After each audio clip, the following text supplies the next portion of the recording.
Hello everyone, you all are welcome to the science classes of Bright Future classes. How are you all? चलिए, as we all know, we have started chapter number 1 of science book, which is related to chemistry, which is chemical reaction and equation. And I hope that you all have understood whatever I had provided you in the last lectures. तो चलिए शुरू करते हैं. और अगर आपको last lectures में कोई डाउट है तो मैं आपसे दोबारा बोलती हूँ, आप मुझे कमेंट कीजिए. I will definitely reply for your all doubts.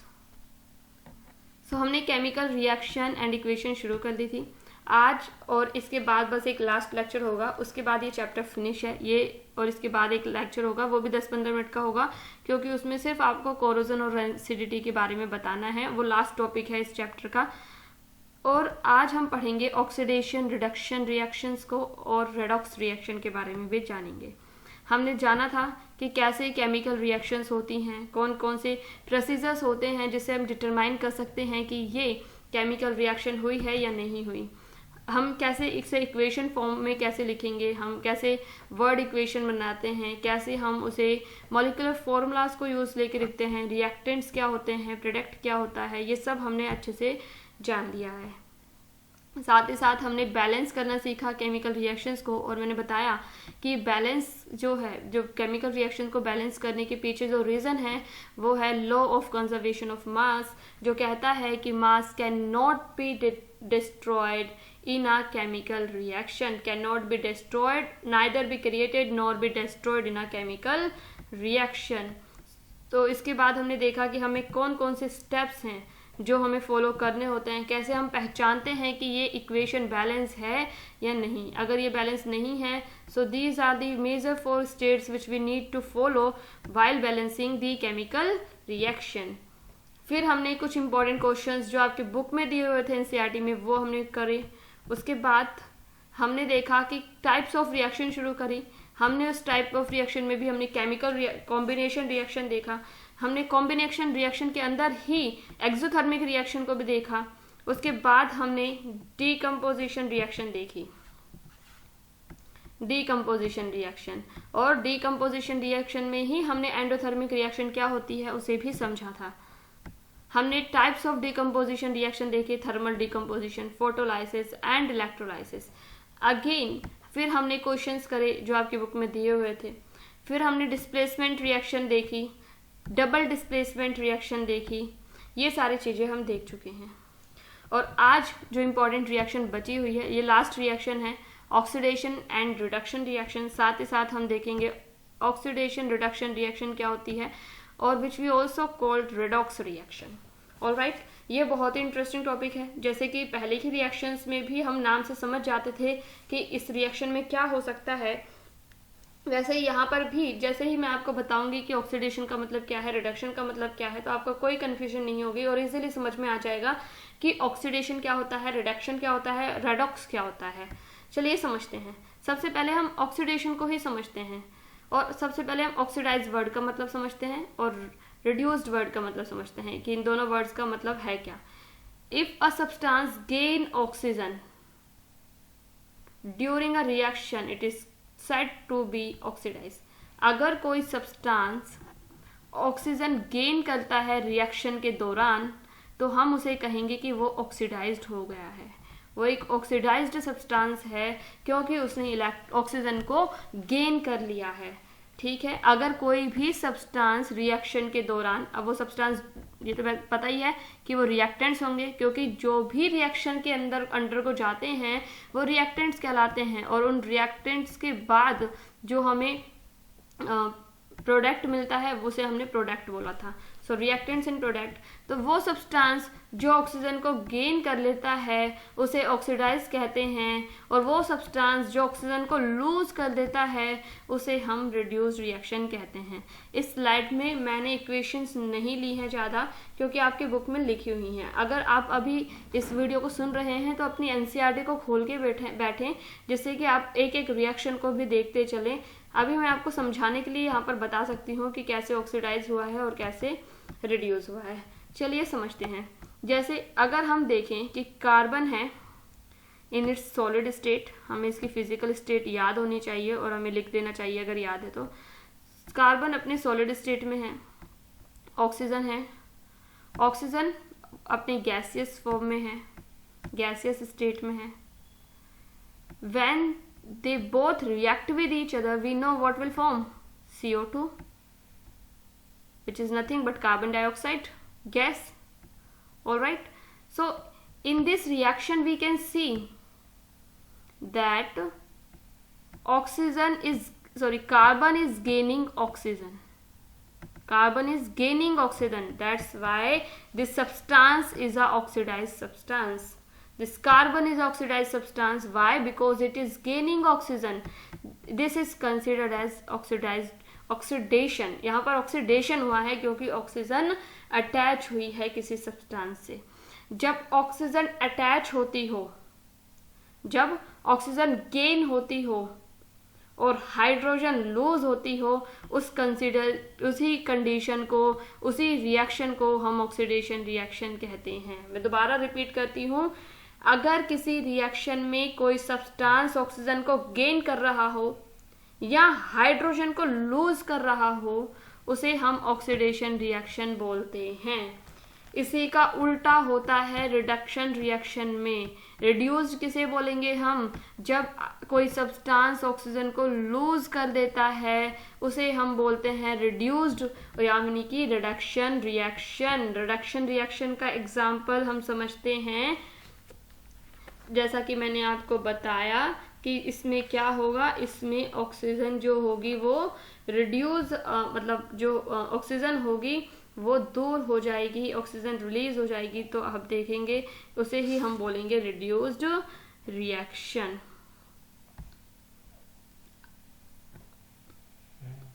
Reduced reaction को इस रिएक्शन से समझने की कोशिश करते हैं। मान लीजिए आपके पास कार्बन है in its solid state again, और हम जिंक ऑक्साइड के साथ ZnO के साथ इसकी रिएक्शन कराते हैं। जिंक ऑक्साइड के साथ अगर हम इसकी रिएक्शन कराते हैं तो आप देखिए ये भी अपने सॉलिड स्टेट में है, जिंक ऑक्साइड भी। जब ये दोनों रिएक्ट करेंगे, कार्बन और जिंक ऑक्साइड रिएक्ट करेंगे, तो आप देखेंगे कि ये जो है इसकी कार्बन ऑक्सीजन जो है वो कार्बन की जगह चला जाता है और जिंक अकेला रह जाता है। तो आप यहाँ पर देख सकते हैं कि कार्बन ने क्योंकि ऑक्सीजन को गेन किया है तो कार्बन में तो ऑक्सीडेशन ही हुआ है, कार्बन ने ऑक्सीजन को गेन कर लिया है। यहाँ पर समझिए कार्बन मोनोऑक्साइड बन गई है, CO बन गया है, और Zn अपनी सॉलिड स्टेट में है। लेकिन क्योंकि यहाँ पर देखा जाता है कि ऑक्सीजन Zn से बाहर हुई है, इसने इसे लूज किया है, इन दोनों के बीच का बॉन्ड टूटा है, और जब ये बॉन्ड टूटा है तभी ये जाकर यहाँ कार्बन से जुड़ पाई है। तो कार्बन ने इसे गेन किया है और जिंक ने इसे लूज किया है। तो इस एग्जाम्पल से हम समझ सकते हैं कि जिंक में तो रिडक्शन हुआ है, जिंक रिड्यूस्ड हुआ है, और ये कार्बन जो है वो ऑक्सीडाइज हुआ है, यानी कि इस पर तो ऑक्सीडेशन हुआ है और इस पर रिडक्शन हुआ है। इस एग्जाम्पल से आप दोनों ही चीजों को एक जगह समझ सकते हैं। तो ये होता है ऑक्सीडेशन और रिडक्शन। आई होप कि आपको समझ में आया होगा। अब जैसा कि आपने इसमें देखा कि एक में ऑक्सीडेशन हुआ और दूसरे में रिडक्शन हुआ, तो ऐसे ही एक रिएक्शन को हम बोलते हैं ऑक्सीडेशन रिडक्शन रिएक्शन, या फिर इसे हम रेडॉक्स रिएक्शन भी बोलते हैं, जहां पर वो रिएक्शन जहां पर oxidation as well as reduction एक साथ हो रहा हो, वो रिएक्शन जिसमें ऑक्सीडेशन और रिडक्शन एक साथ हो रहा हो, उसे हम बोलते हैं रेडॉक्स रिएक्शन। चलिए रेडॉक्स रिएक्शन को इस रिएक्शन से समझते हैं। ये आपने ले लिया CuO, यहाँ पर आपने ले लिए hydrogen. When they react with each other we know what will form Cu plus में H2O. दिस इज बैलेंस्ड, या this is a balance reaction. Why? Here we can see that copper atom 1 in reactant, similarly copper atom 1 in product, oxygen atom 1 in reactant, oxygen atom after reaction is 1. hydrogen, there are 2 atoms of hydrogen in reactants, and similarly there are 2 hydrogen of products in 2 atoms of hydrogen in product. So this is balanced reaction. Next, here we can see the oxygen, the copper is losing oxygen, that's why here the reduction takes place. We know जो loose करता है उसमें reduction होता है, और यहाँ पर क्योंकि हाइड्रोजन ने गेन किया है और वाटर मॉलिक्यूल बनाया है तो यहाँ पर क्या हुआ है, ऑक्सीडेशन हुआ है। और ये दोनों ही जब एक रिएक्शन में आपको दिखाई दें तो इसी को ही हम ऑक्सीडेशन रिडक्शन या फिर हम कहें तो रेडॉक्स रिएक्शन कहते हैं।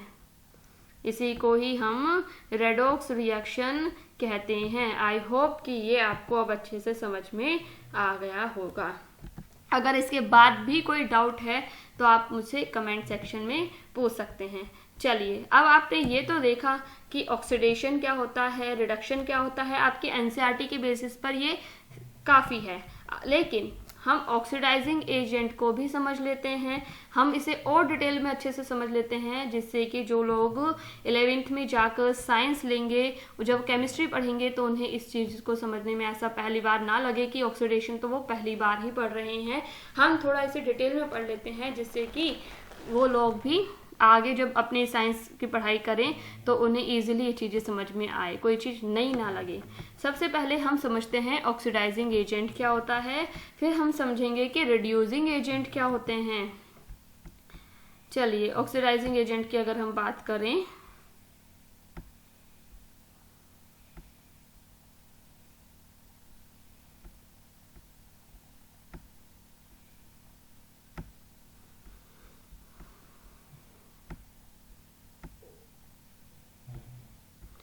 ऑक्सीडाइजिंग एजेंट वो सब्सटेंस होता है, ऑक्सीडाइजिंग एजेंट वो सब्सटेंस होता है जिसकी एबिलिटी होती है कि वो किसी दूसरे सब्सटेंस को ऑक्सीडाइज कर दे। अब सब्सटेंस होता है जो किसी दूसरे सब्सटेंस को क्या कर दे बेटा, ऑक्सीडाइज कर दे, उसे ही हम ऑक्सीडाइजिंग एजेंट कहते हैं। In other words, to accept their electron. देखिए, इस ऑक्सीडाइजिंग और रिड्यूसिंग एजेंट को समझने से पहले मैं आपको एक चीज़ और बता देती हूँ कि मैंने आपको 2 चीज़ें बताई। अगर ऑक्सीजन गेन कर रहा है कोई सब्सटेंस तो हम उसे कहेंगे कि ऑक्सीडेशन हो रहा है, वो ऑक्सीडाइज्ड हुआ है। अगर वही सब्सटेंस हाइड्रोजन लूज करता है तो हम कहेंगे, अगर उसने हाइड्रोजन को लूज कर दिया, यानी कि मैं यहाँ पे माइनस का लगा देती हूँ और जो गेन कर रहा है उसके आगे प्लस का लगा देती हूँ, ठीक है, तो उसे भी हम कहेंगे कि यहाँ पर तो ऑक्सीडाइजेशन हुआ है, ऑक्सीडेशन रिएक्शन हुई है, ये सब्सटेंस ऑक्सीडाइज्ड हुआ है, ठीक है। ये तो हो गया हाइड्रोजन और बेसिस के हाइड्रोजन और ऑक्सीजन के बेसिस पर डिटरमाइन करना कि रिएक्शन में आखिरकार हुआ क्या है, ऑक्सीडेशन या रिडक्शन। सिमिलरली आप इलेक्ट्रॉन्स के माध्यम से भी पता लगा सकते हैं कि रिएक्शन हुआ है, मतलब जो रिएक्शन हुई है वो ऑक्सीडाइजिंग रिएक्शन है या फिर रिड्यूसिंग रिएक्शन है। तो ऑक्सीडेशन जब होता है तो किसी भी सब्सटेंस में से क्या होता है, इलेक्ट्रॉन लूज होते हैं, इलेक्ट्रॉन लूज होते हैं। ये आपने अच्छे से, अब मुझे उम्मीद है कि आपने 9th क्लास में अच्छे से इन चीज़ों को समझा होगा कि वैलेंसी कितनी होती है एक एटम की, वो कितना गेन कर सकता है और अगर एक्स्ट्रा है तो कितने लूज कर सकता है। तो इसे बहुत डिटेल में हम एटॉमिक स्ट्रक्चर में ना जाते हुए सिर्फ इतना समझते हैं अभी यहाँ के लिए कि अगर कोई सब्सटेंस इलेक्ट्रॉन लूज करता है तो उसे हम बोलते हैं कि ऑक्सीडेशन हुआ है। क्या हुआ है, ऑक्सीडेशन हुआ है। और अगर वही सब्सटेंस इलेक्ट्रॉन को गेन करता है, अगर इलेक्ट्रॉन को गेन करता है, E- लिख रही हूँ, अगर इलेक्ट्रॉन को गेन करता है तो इसे हम बोलेंगे कि यहाँ पर रिडक्शन हुआ है। आई होप कि अब आपको ये तीनों चीज़ें समझ में आ गई होंगी और कैसे हम डिटरमाइन करेंगे कि पर्टिकुलर रिएक्शन में ऑक्सीडेशन हुआ है या रिडक्शन हुआ है। ऑलराइट, अब आप समझिए ऑक्सीडाइजिंग एजेंट क्या होता है। अब आपको ये इजीली समझ में आएगी।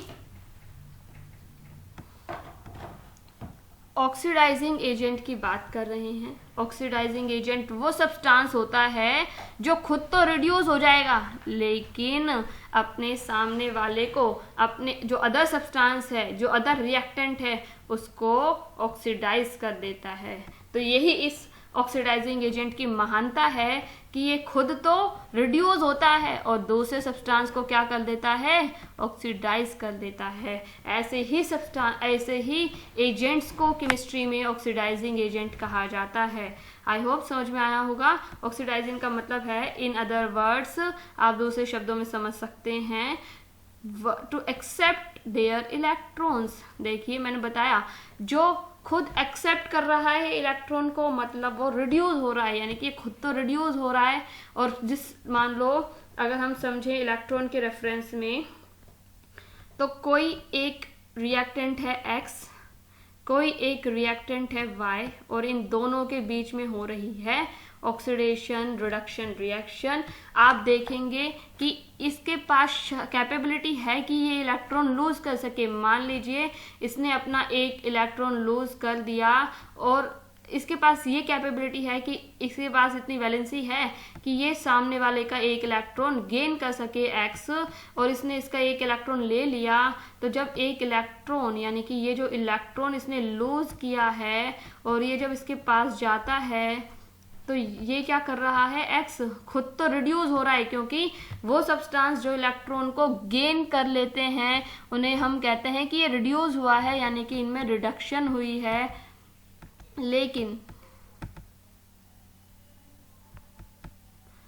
लेकिन आप देखेंगे कि जो Y है, यहाँ पर जो Y रिएक्टेंट है, क्योंकि इसने तो इलेक्ट्रॉन लूज कर दिया, इसका मतलब यहाँ पर तो ऑक्सीडेशन हुआ, ये तो ऑक्सीडाइज्ड हुआ और ये रिड्यूस्ड हुआ है। तो आप यहाँ पे देख सकते हैं कि कैसे ये X, यानी कि यही X यहाँ पर क्या है, ऑक्सीडाइजिंग एजेंट है। क्या है, ऑक्सीडाइजिंग एजेंट, जो खुद तो रिड्यूस हो रहा है इलेक्ट्रॉन को गेन कर, लेकिन सामने वाले सब्सटेंस को, या हम कहें तो जो दूसरा रिएक्टेंट है, उसको क्या कर रहा है, ऑक्सीडाइज कर रहा है। ऐसे ही सब्सटेंसेस को हम कहते हैं ऑक्सीडाइजिंग एजेंट। ये मोस्टली आप देखेंगे, ऑक्सीजन भी एक ऑक्सीडाइजिंग एजेंट की तरह काम करता है। हाइड्रोजन परऑक्साइड जो होता है वो भी एक ऑक्सीडाइजिंग एजेंट के रूप में काम करता है। साथ ही साथ जब हम पीरियोडिक टेबल पढ़ेंगे तब हम समझेंगे कि हैलोजन क्या होते हैं। तो हैलोजन्स जो होते हैं वो भी ऑक्सीडाइजिंग एजेंट की तरह काम करते हैं। आई होप ऑक्सीडाइजिंग एजेंट क्या होता है ये आपको समझ में आ गया होगा। अगर फिर भी कोई डाउट है, so you can comment me on the comment section. Now a substance, दूसरी इसकी डेफिनेशन क्या होगी? दूसरी डेफिनेशन ये है, a substance which causes addition of oxygen and removal of hydrogen from the other substance, उसे ही हम ऑक्सीडाइजिंग एजेंट। ये तो आपने इलेक्ट्रॉन के बेसिस पर समझा। इसी तरीके की महानता ये ऑक्सीजन और हाइड्रोजन के साथ भी दिखाता है। हाइड्रोजन और ऑक्सीजन के साथ कैसे दिखाता है कि मान लीजिए ये वो ही एक्स सब्सटेंस है, ये एक्स सब्सटेंस है, और साथ ही साथ आप देखेंगे कि वाई सब्सटेंस भी अवेलेबल है। ये जो रिएक्टेंट हो रही है ये एक्स और वाई के बीच में हो रही है, एक्स और वाई के बीच में रिएक्शन हो रही है।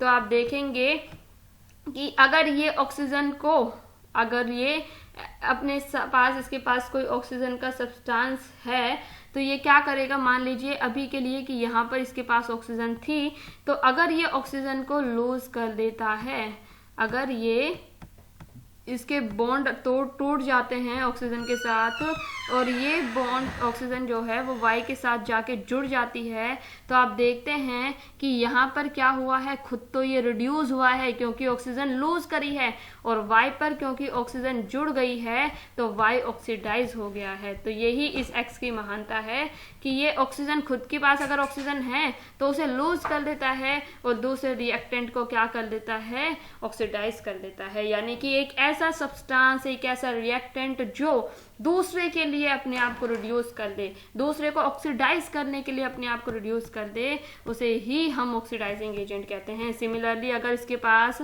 हम कहते हैं कि इस Y के पास, समझिए ये वही एक्स वाई हैं, ये वही XY दो रिएक्टेंट्स हैं जो आपस में रिएक्शन कर रहे हैं। अब यहाँ पर ऑक्सीजन की जगह आप हाइड्रोजन का एग्जाम्पल भी ले सकते हैं। अगर आप लेते हैं हाइड्रोजन कि मान लीजिए इस Y के पास हाइड्रोजन थी, क्योंकि हम जानते हैं जो हाइड्रोजन को रिलीज करता है उसे ही ऑक्सीडेशन कहते हैं। अगर ये हाइड्रोजन को रिलीज कर देता है और X इसको एक्सेप्ट कर लेता है तो ये बेचारा खुद तो क्या हो गया, रिड्यूस हो गया, और ये ऑक्सीडाइज हो गया हाइड्रोजन को रिलीज करके। तो ये ही ऑक्सीडाइजिंग एजेंट है। आपको समझ में आ गया होगा। इसी का विपरीत होता है रिड्यूसिंग एजेंट। इसी के जस्ट अपोजिट काम तरीके का फंक्शन होता है किसी भी रिड्यूसिंग एजेंट का। अब आपको समझ में आ जाएगा इजीली कि रिड्यूसिंग एजेंट क्या होता है। रिड्यूसिंग एजेंट वो सब्सटेंस होता है जो क्या करता है, दूसरे सब्सटेंस को रिड्यूस करता है, यानी कि जो ऑक्सीडाइज कर रहा था और ये रिड्यूस करेगा और उस दूसरे सब्सटेंस को रिड्यूस करने के चक्कर में खुद ऑक्सीडाइज हो जाते हैं। ऐसे ही सब्सटेंसेस को हम रिड्यूसिंग एजेंट कहते हैं। A substance which cause is addition of hydrogen or removal of oxygen from the other substance is called reducing agent। तो बच्चा ये थी सारी की सारी oxidation, reduction reaction, redox reaction, reducing agents और ऑक्सीडाइजिंग एजेंट। आई होप कि आपको ये सारी चीज़ें समझ में आई होंगी। अगर आपको फिर भी कोई डाउट है तो आप मुझे कमेंट सेक्शन में पूछ सकते हैं।